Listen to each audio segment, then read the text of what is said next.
Well, the casket of Queen Elizabeth II will make its way to Westminster Hall today, where she'll lie in state for several days before her funeral.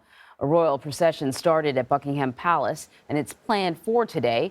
King Charles, Prince William, and Prince Harry will walk behind the Queen's casket during the ceremonial journey. And this comes as hundreds of thousands of people pay their final respects in London today. So our very own Lana is there following the latest. I know people had already been lining the streets last night when her casket arrived. What's it like now? Right now, it's a jubilant celebration. We continue to hear people in the crowd cheering. It's a contrast to what we experienced last night, Anne-Marie, when the Queen returned for the last time to Buckingham Palace. Everybody here who had previously been in high spirits, it became much more solemn, and people raised their cell phones with their lights on, with little lights then leading the way to the Queen as she came back through those gates. It was really a remarkable moment to experience here in person. On that note, talking about how significant all of this is, I want to bring in now Nigel Fletcher. He's a political historian at King's College in London.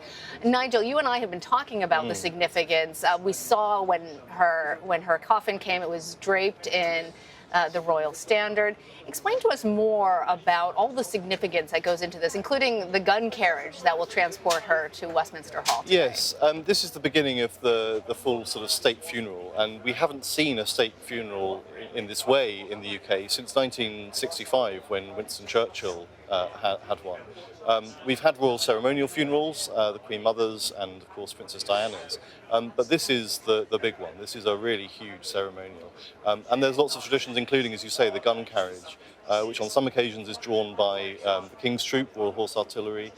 There is a tradition, I don't know whether it's going to be repeated, which dates back to Queen Victoria's funeral, where the horses pulling the gun carriage bolted and the rope snapped, and they had ran the risk of potentially losing the sailors who were lining the route then picked up the ropes and pulled the gun carriage. And the gun carriage is significant because of the monarch's role as the head of the armed forces, right? Yes, indeed, and as commander-in-chief, this is very much the military giving full honours to the sovereign, and so we'll see all of the armed forces playing a part in different parts of the funeral, lining the route, marching alongside it. And it really underlines the fact that this is a farewell to a monarch who is not just head of the state, but also head of the nation.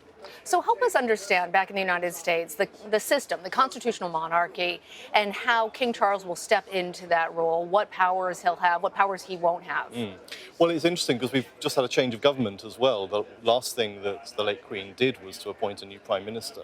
And of course, we have a head of state and a head of government, which means that the sovereign's role is integral to government, but of course has to remain apart from it. Governments govern in the name of the king, but the king will have to maintain political impartiality. And there's been some discussion about whether King Charles, now that he is on the throne, will have to moderate his behaviour. He said as much in his first speech that he will have to change his role, because in the past, as Prince of Wales, he was campaigning on a number of issues, on the environment and other things.